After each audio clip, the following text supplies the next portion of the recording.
हमारे YouTube channel में आपका स्वागत है। अब सबको लगेगी केमिस्ट्री आसान। हेलो स्टूडेंट्स, कैसे हैं आप सब लोग। आज मैं आपको अपनी इस वीडियो में सल्फ्यूरिक अम्ल के बारे में बताऊंगा। तो सल्फ्यूरिक अम्ल H2SO4 जिसे हम बोलते हैं, ये सल्फर का एक महत्वपूर्ण ऑक्सो अम्ल है, जिसे हमने जो है इससे पहले आने वाली वीडियो में, जो पहले गई वीडियो है, उसमें हमने पढ़ा था कि ऑक्सो अम्ल कौन कौन से होते हैं, उनके बारे में हमने पढ़ाया था। तो मैं आपको बता दूं कि सल्फ्यूरिक अम्ल यूपी बोर्ड के हिसाब से और स्टेट बोर्ड राजस्थान बोर्ड के हिसाब से बहुत ज़्यादा इम्पोर्टेंट है। कई बार ये आया हुआ है, मतलब पिछले साल की अगर मैं बात करूं तो उस ईयर में भी आया हुआ है, 18 में, 19 में, बहुत सारे ईयर में ये आया हुआ है कि सल्फ्यूरिक अम्ल बनाने की विधि का जो है सचित्र वर्णन कीजिए। ये बहुत इंपॉर्टेंट क्वेश्चन है, आप बिल्कुल इसे मिस नहीं कर सकते, इसे पढ़ना बहुत ज़्यादा जरूरी है, बहुत बार ये आया हुआ है। तो आज मैं इस वीडियो में यही बताना चाहूंगा और इसे बहुत अच्छी तरीके से मैं समझा पाऊं, ऐसी मैं कोशिश करूंगा। तो शुरू करते हैं बिना किसी देरी के। सल्फ्यूरिक अम्ल ये हमें पढ़ना है और इंपॉर्टेंट भी है।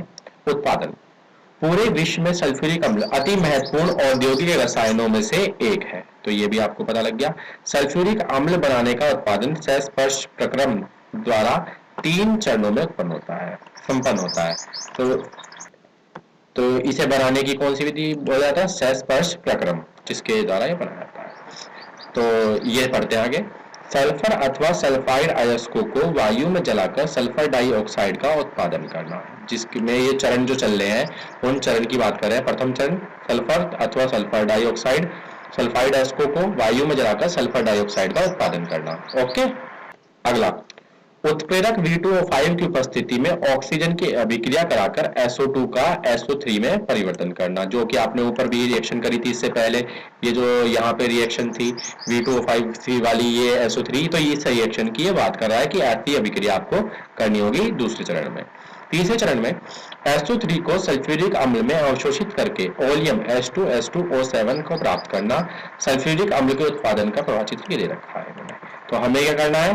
SO2 को सल्फ्यूरिक अम्ल में अवशोषित करा के ओलियम प्राप्त करना है हमें, H2S2O7। बस हमारा इतना काम हो जाएगा और हमें आसानी से मिल जाएगा। तो हम इसका प्रवाह चित्र के बारे में जो है अब यहाँ पे सही से पढ़ेंगे कि किस तरीके से इसका प्रवाह चित्र है और क्या क्या इसमें चीजें ली गई है, वो चीज हमें पढ़नी है। ओके स्टूडेंट, तो ये चित्र बनाने के लिए आता है, आपको ये बिल्कुल इसी ऑर्डर में आपको याद करना है। किसी भी फॉर्मेट को बना के इसी फॉर्मेट को आपको बनाना भी है, पेपर में इसी तरीके से आपको बनाना है। तो इसे बनाते हैं, बिल्कुल इसे समझते हैं कि ये एक चैम्बर है। इस चैम्बर में ये सल्फर आपको दिखाई दे रही है, यहाँ से वायु पास करी है इसने, तो ये सल्फर जो है इससे अवशोषित होकर SO2 + O2 बन जाएगी, जिससे हमारा कौन सा वाला प्रक्रम हो जाएगा? पहला प्रक्रम हमारा पूरा हो जाएगा। तो SO2 + O2 अशुद्ध की बात यहाँ पे कर रहा है और ये इस तरीके से अगले चैम्बर में आ जाएगी। इसे बोल रहा है वो धूल अवक्षेपक कक्ष, ये जो बना हुआ है धूल अवक्षेपक। फिर आगे ये यहाँ पे जल की फुहार यहाँ पे चल रही है, तो धोने को एवं शीतलकरण के लिए मीनार, तो इसमें ये शीतलकरण कर रहा है और इसमें से क्या करेगा? जो बेकार वाली है वो अवशिष्ट जल तो यहाँ पे निकल जाएगा और बेकार चीजें वहां से पार हो जाएंगी, बाकी वो आगे चलेगी।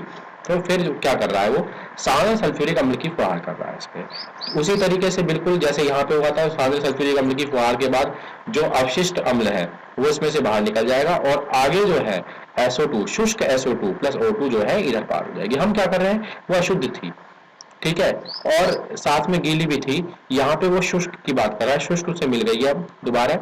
और आर्सेनिक शुद्धिकारक जिलेटिन फेरिक हाइड्रोक्साइड, तो यहाँ पे ये आने के बाद जो इसमें नमी है वो सारी की सारी जो है अब यहाँ से और ज्यादा दूर हो जाएगी।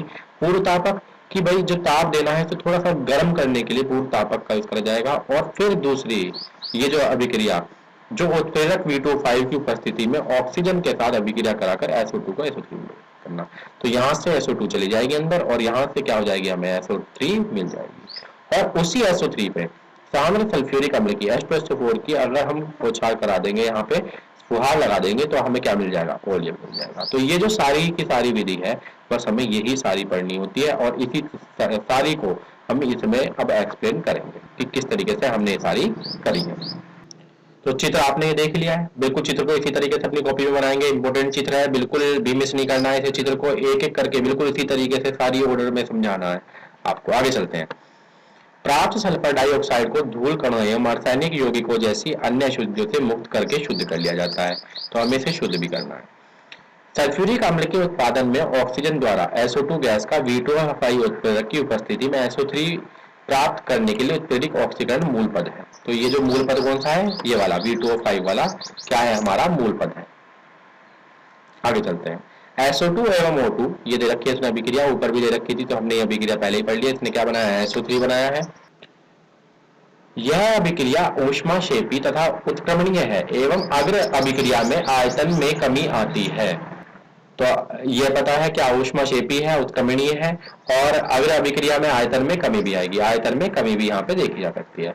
अतः कम ताप और उच्च दाब उच्च लब्धि के लिए उपयुक्त स्थितियां हैं। तो ये सारी उपयुक्त स्थितियां इसने बता दी हमें, उन स्थितियों का हमें पालन करना है, ये सारी हमें करनी है। परंतु तापक्रम बहुत अधिक कम नहीं होना चाहिए। तो तापक्रम भी कम नहीं होना चाहिए, अन्यथा अभिक्रिया की गति क्या हो जाएगी, धीमी हो जाएगी। ये भी चीज याद रखनी है।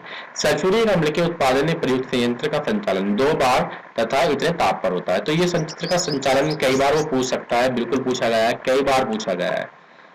उत्प्रेरक या परिवर्तित में प्राप्त SO3 गैस सांद्र सल्फ्यूरिक अम्ल में अवशोषित होकर ओलियम बनाती है। तो H2SO7 आपको यहाँ पे मिल गया, ओलियम मिल गया आपको। जल द्वारा ओलियम का तनुकरण करके वांछित सांद्रता वाला सल्फ्यूरिक अम्ल प्राप्त कर लिया जाता है। प्रक्रम के सतत संचालन तथा लागत में कमी लाने के लिए उद्योग में उपरोक्त दोनों प्रक्रियाएं साथ साथ संभव हो जाती है। जो ये दोनों की सारी है, ये प्रक्रिया साथ साथ हमने यहाँ पे कर रखी है, इनकी ये बात कर रहा है।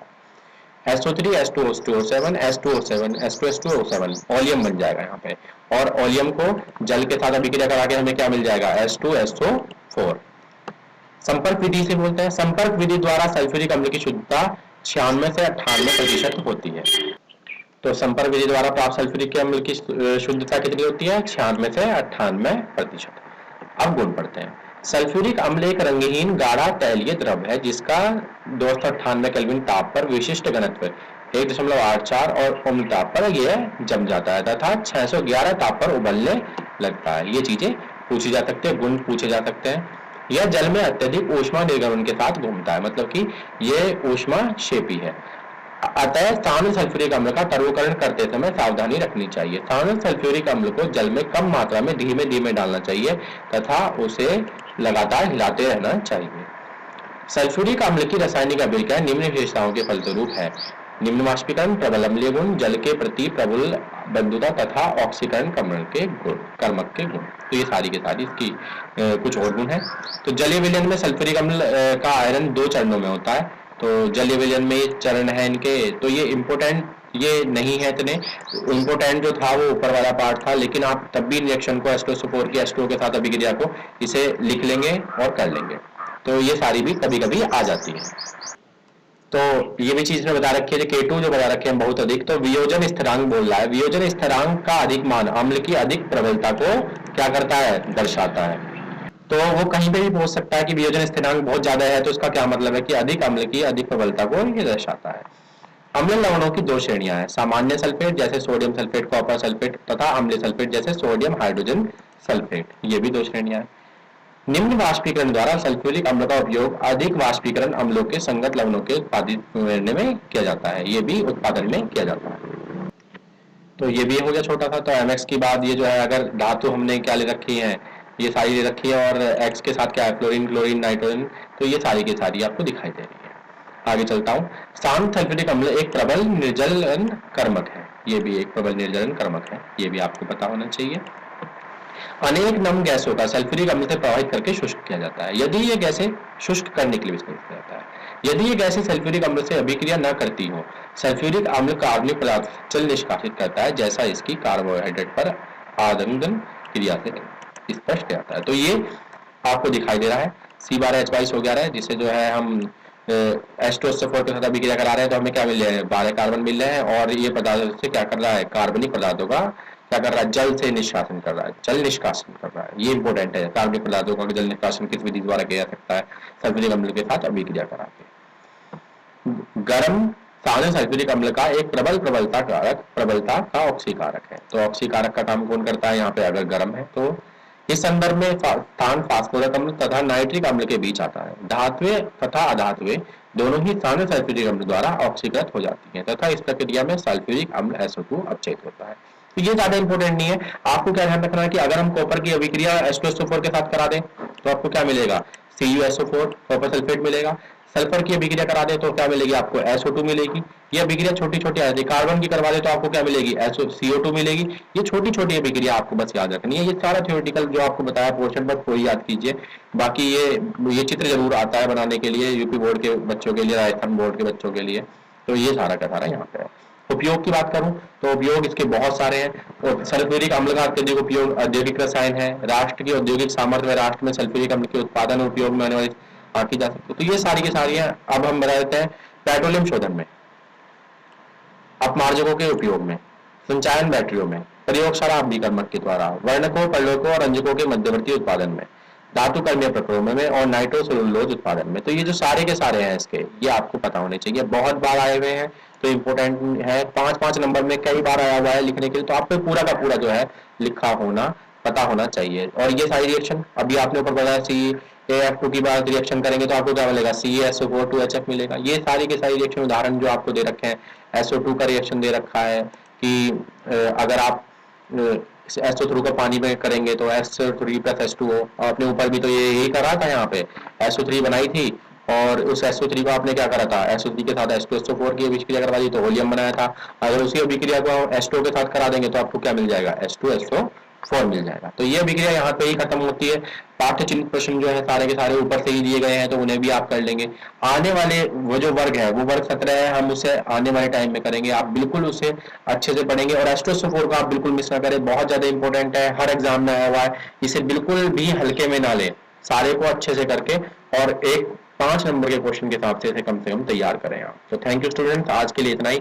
नेक्स्ट वीडियो में वर्ग 17 के बारे में, समूह 17 के बारे में पढ़ाऊंगा। समूह 17 जो कि हेलोजेंस कहलाता है उनके बारे में आपको मैं स्टडी करवाऊंगा। Thank you student, have a nice day.